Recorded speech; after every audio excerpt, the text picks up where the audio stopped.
তারিক বলছিলাম। তারিক বলছিলাম আমি লন্ডন থেকে। আপনার ঘটনাটা তো সারা দেশের মানুষ দেখেছে এবং কম বেশি সকল মানুষ জানে। আমি আপনার সাথে কথা বলতে চাইলাম শুধু এতটুকু বলার জন্য যে আপনারা এই বাংলাদেশের মানুষ এবং আপনাদের সাথে যে অন্যায় হয়েছে বা আপনাদের প্রতি যে অন্যায় হয়েছে, আমাদের দল আপনার পরিবারের পাশে, আপনার পাশে থাকবে। আমরা যতটুকু সম্ভব আপনারা যাতে ন্যায় বিচার পান, আমাদের দলের পক্ষ থেকে আমরা সেই সর্বোচ্চ চেষ্টা করব। এই মুহূর্তে বোন এতটুকুই বলার জন্য আপনাকে আমি আপনার সাথে কথা বলতে ছিলাম। আপনাদের যদি আর কোন রকমের সহযোগিতা প্রয়োজন হয়, আমাদের এখানে যে আমান গিয়েছে, আমাদের ছাত্র দলের সাংগঠনিক সম্পাদক, ও আপনারই এলাকার সন্তান।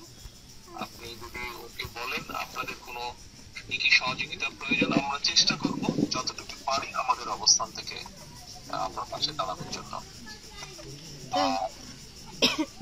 আপনি আপনি আপনি ভয় পাবেন না, দেশের মানুষ আপনার পাশে আছে, বিএনপি আপনার পাশে আছে, ভয় পাবেন না আপনি। তাই আমার স্বামী তো আমার মেয়ের ধর্ষণের বিচার চাইতে যাই আমার স্বামী তো মার্ডার হয়ে গেছে। আমার এই 3টে সন্তান নিয়ে আমি কি করব? আমার তো কোনো নিরাপত্তা নেই। আমার পাশে আমি কিভাবে খাবো, কি করবো? আমার তো সেরকম কিছু নাই। আমার আয় রোজগারের মানুষই আমার মাঝে ফেলাইছে। এখন আমি কি করবো? আমি আমার নেতৃবৃন্দকে বলেছি, আমার নেতৃবৃন্দ ওখানে যাচ্ছে, আমান ওখানে আছে। আমরা আরো আমাদের দলের সিনিয়র নেতা, মানে আরো বড় নেতাদেরকে আমরা বলেছি আপনার সাথে যাবে, কথা বলবে এবং আপনার কি কি সহযোগিতা প্রয়োজন আমাদেরকে বলবেন।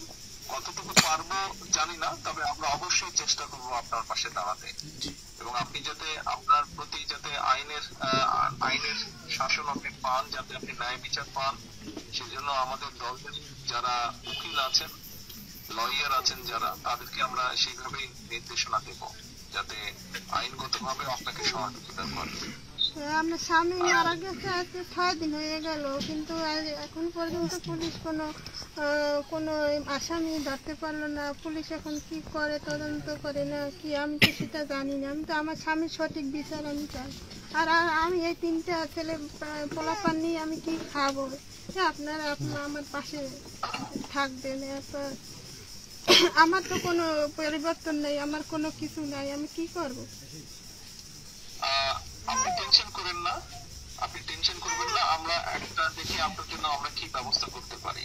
আপনি বাচ্চাদেরকে নিয়ে যে টেনশনে আছেন, ইনশাল্লাহ আমরা একটা ব্যবস্থা নিশ্চয়ই করবো আপনার জন্য। টেনশন করেন না আপনি।